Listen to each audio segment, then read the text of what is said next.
Joseph is outside checking out the murals in Transcona alongside the Transcona Museum. Thanks, Ainsley. Yeah, it's absolutely beautiful artwork out here. I've got Jennifer Maxwell again from the Transcona Museum. Jennifer, we got a lot of talented artists in Manitoba and here in Transcona. Yes, and that is the focus of our Murals of Transcona walking tour. We look at 20-plus murals that have been painted over the last 30 years just in this downtown area here. We have a little bit of everything. We've got some beautiful animals here. We've got an eagle and a bear we walk by. We even had a Rubik's Cube over to our left. Kind of a quirky mural, but I think it looks awesome. What can you tell us about that one over there?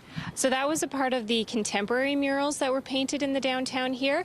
Traditionally, a lot of the murals in the past were, historic themed. More recent murals are contemporary and open to interpretation. And you said there, how many murals can people see on this tour?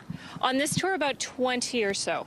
And these have all been done over the last 15, 20 years? 30 years, starting in the early 90s, but there's a huge boom in the past 10 years for murals in this downtown. You had a good description before we were live for this one on this wall over here.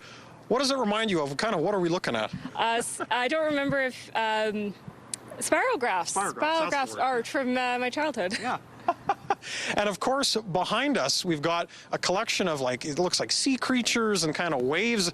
Pretty talented artist who painted this one. What stands out to you about this one as well?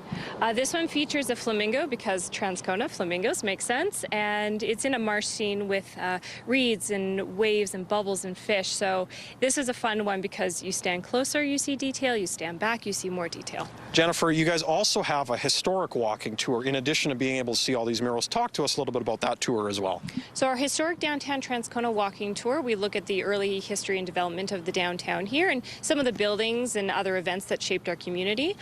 So we run our walking tours on Thursdays in the summer. The historic one is in the morning and the murals is in the afternoon. What do you recommend people should bring on these tours? I imagine a good pair of shoes.